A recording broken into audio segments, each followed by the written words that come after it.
first and second on the grid with Dom Herbertson.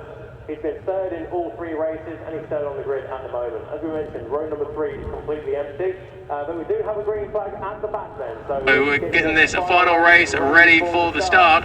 Jeff says all eyes to the lights. The clutches are in, first gear engaged, the lights are out, and it's a pretty much equal start from everybody on the front row there. Luke McRae makes a good start from row number 2 there. Dan North goes to the outside of the circuit. Dom Herbertson has that inside line, but it looks like it could well be Josh leaning there side by side with Luke McRae. So the 24 and the 16s almost side by side there, Keith, as they go through the left-hander of Coppice, over to the right-hander now of Charlie's 1, over the crest and into your side. Okay, I think that's Will Leaning, who hasn't made such a great start. It's the 24 though of Josh, who is absolutely leading the way. Will is down there in 4th place at the moment. You just know that's going to be a temporary state of affairs as he pulls past the first of his rivals to claim that 3rd place. Now, Josh, you know we're going to be trying to capitalise on this lead. I think that might, not quite sure who that was. Don't think it was Dom Herbertson, but I think it might be Dom that all of a sudden is being given a very hard time by Will. Here they come then, down to the gooseneck for the first time. No yellow lights at the flag at park for the first time. Down the hill we come. That is Josh leading the way. That is Will leading, who's already moved into 2nd. That's Dom Herbertson in 3rd. So it's pretty much as you were. You just know we're in for a good battle between these two Leaning brothers, though. You just know they would love to go home with a couple of race wins each, but only one of them is going to do that. So they go to the bottom of the mountain. Through they go. Again, desperately close. This is going to be a 6-lap race, I take it, mate? 8 laps on the time. 8 laps. No, that's good. I thought we had the time to give it to them, and I knew we would give them the laps if we had the spare time. So that's brilliant news for these guys. They're certainly going to be exhausted at the end of it. I just hope nobody's fueled for a 6-lap race at the otherwise they might be struggling just a little bit at race.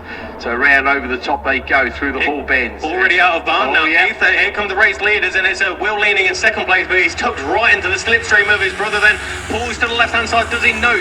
Josh Leaning just about covers that inside line and holds on to the race lead, but it is a gap of 0.06 across the line between Josh and Will. Dom Herbertson found a way through on Luke McRae for 3rd place at the bottom of the mountain. So Dom Herbertson, a 130 mile an hour man at the Isle of Man TT, he's up there in the 3rd place ahead of Luke McRae. Then it's Dan North and Sean O'Hara. Jake Corty makes up 2 positions. Colt Dwyer, Ian Carter and Robert Carver round out the top 10.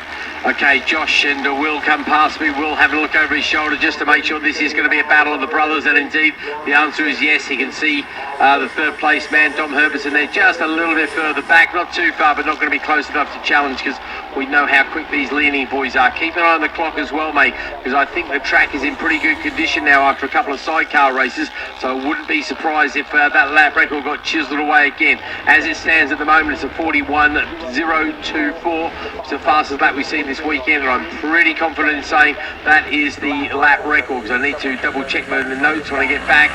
But here we go then, out of the chicane up towards the bottom of the mountain. Now, is Will just stalking his brother? Is he letting Josh lead the way around, go as hard as he can? Or has he got something in reserve, or are they just both pushing on as hard as you can? Only they really know the answer, but they're both very, very rapid indeed. I heard you mention the lap record, Keith, of course. So when we were here previously, it was a little bit of iffy conditions, and I think the quickest was a 1:45. So whoever comes away from this weekend with the fastest lap of the weekend is the new lap record holder.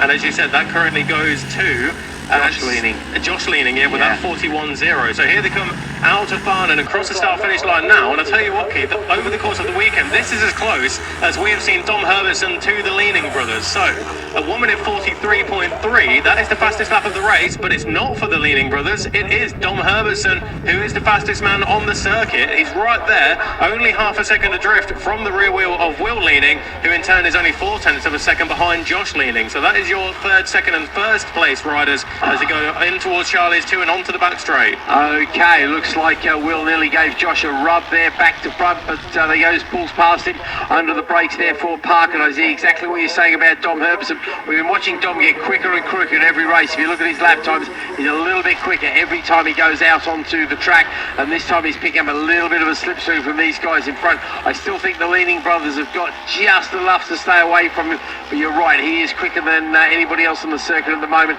as they come come down into Mansfield. It is now Will leading. He's decided to see if he can break the pack. Maybe he didn't have a look over his shoulder, but maybe he knew there might be somebody coming along very quickly, because maybe he just thought, you know what, Dom's a bit quicker than he has been all weekend. We know he's a quality rider, and as they go into the bottom of the mountain, I think Dom's getting closer and closer to Josh there, isn't he? Yeah, you're right there. It's a purple sector time for Will leaning, and I tell you what, the amount of corner speed he carries through the chicane is just ridiculous. And it's a 1 minute 0.0 in the first sector, and Dom Herbertson is green in sector number 1 as well. So it is only 1 second covering the top 3 a lap ago, but coming up towards the end of lap number 3 now, and it will be 5 laps to go once they cross the line. But at the moment it is Will leaning with the blue leathers, number 332. He leads the way from the 24 of Josh Leaning and the 96 of Dom Herbertson. But here they come across the line once again. It was 1.0, it's now 1.2 seconds, because Will Leaning's just put in the fastest lap of the race of a 1 minute 42.235. Herbertson is closer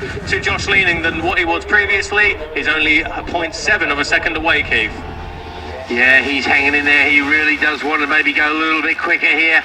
Those orange boots of his flashing in the sunlight there. As they go up the straight, I think he's not quite close enough. I think he's lost the toe there, the all-important toe. Any of these low-powered machines, that toe is all important. It's all important in any sort of racing. But when you've got a relatively long straight like we've got here at Cadwell Park, it really helps you going up that hill. And I don't think he was quite close enough to Josh to take advantage of it. Certainly Josh was close enough to Will. I don't know if he's going to be close enough to start getting past on Will.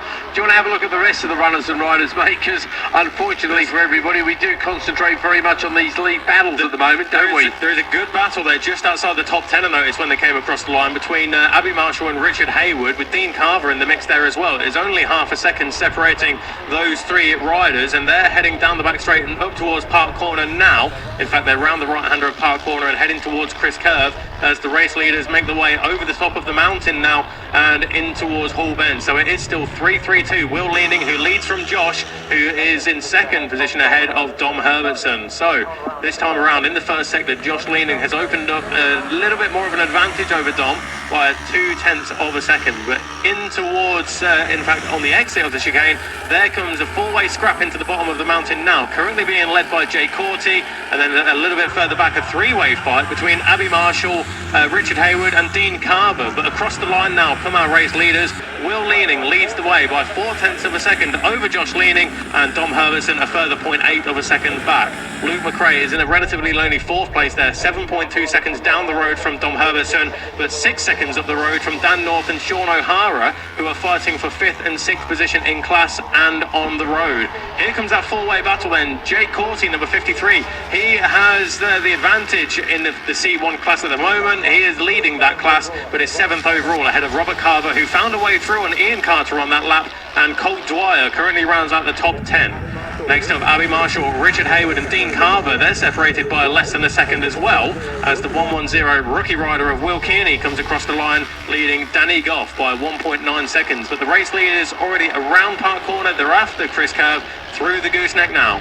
Yeah, they certainly are around to Mansfield already, my friend. Such is their pace, and I do wonder if it's going to pretty much stay like this for the rest of the race. I don't know if Josh has got anything in reserve. If he is, he's just slipping back just a little bit here, just half a bike length here, half a bike length there. But of course, it all adds up into fractions of a second, which turn into seconds all of a sudden.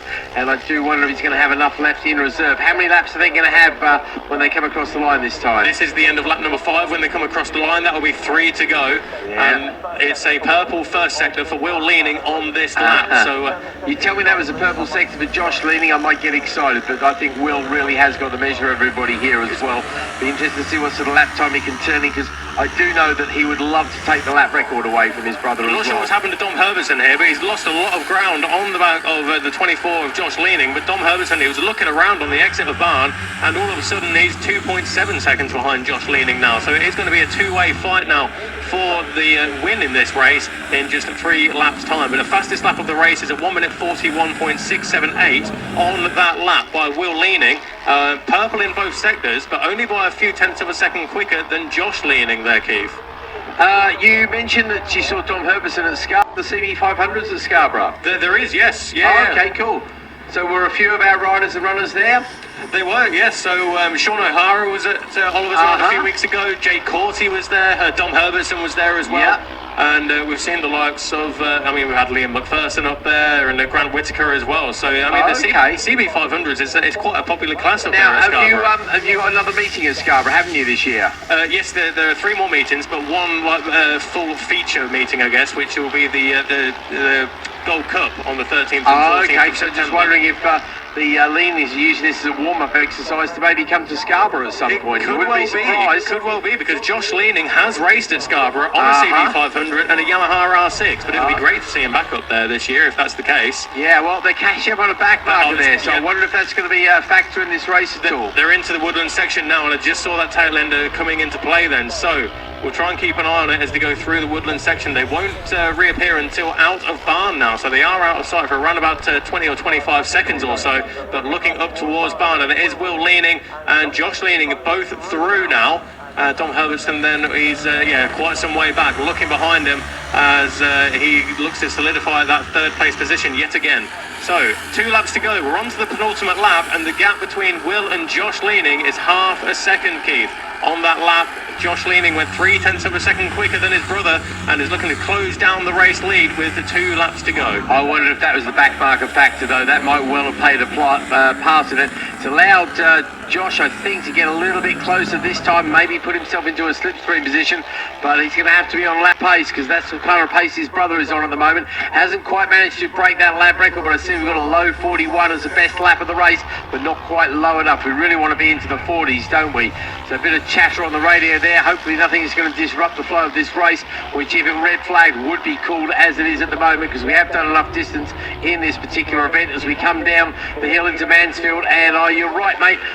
Josh is getting closer little by little. He is pulling it back. I don't think it's just the concertina effect. Here we go through the chicane, and I think that gap has come down by a couple of bike lengths. Do we see any colour changes there on the halfway mark at all? No, the only thing there is that Josh Leaning has gone sub 1 minute in the first sector, but he's only around about 7/100ths of a second quicker than Will Leaning on this lap as they go in towards sector number 2. But you just know that Josh Leaning doesn't know when he's down and out, especially when it's his brother who's leading the way in front of him. Yep, you've got to be the first person you've got to be in racing is your teammate. If your teammate happens to be your brother, you've got double the incentive, haven't you? You really have, as they go in towards the hairpin, then looking up towards barn once again. Max Maud is coming across the line now, but it is going to be another victory then. 3 out of 4 for Will Leaning as we get back on to the last lap now. So it's a half a second gap there, Keith. Will and Josh Leaning half a second now as they go in towards Coppice, and Dom Herbertson next across the line, and thumbs up there from Dom Herbertson as he looks up to us, and Luke McRae 4th position. So the last lap flag is now out. My apologies, we've still got 2 miles left of racing. And we've still got another back marker to come into play as well, such as the pace of the Leaning brothers, even on this big track, with everybody being reasonably quick. They've got one more person to navigate. They're not going to catch them before Park Curve. This could be the opportunity that Josh has been waiting for. If his brother gets held up by a couple of tenths of a second, that'll be more than enough for him to say thank you very much. Around Chris Curve we go. Are they past the back marker? Oh yeah, both very comfortably indeed. Here we come then, down into the gooseneck. Are we going to see a change? No, we're not. It is still going to be Josh being pursuing Will into the bottom of the mountain there.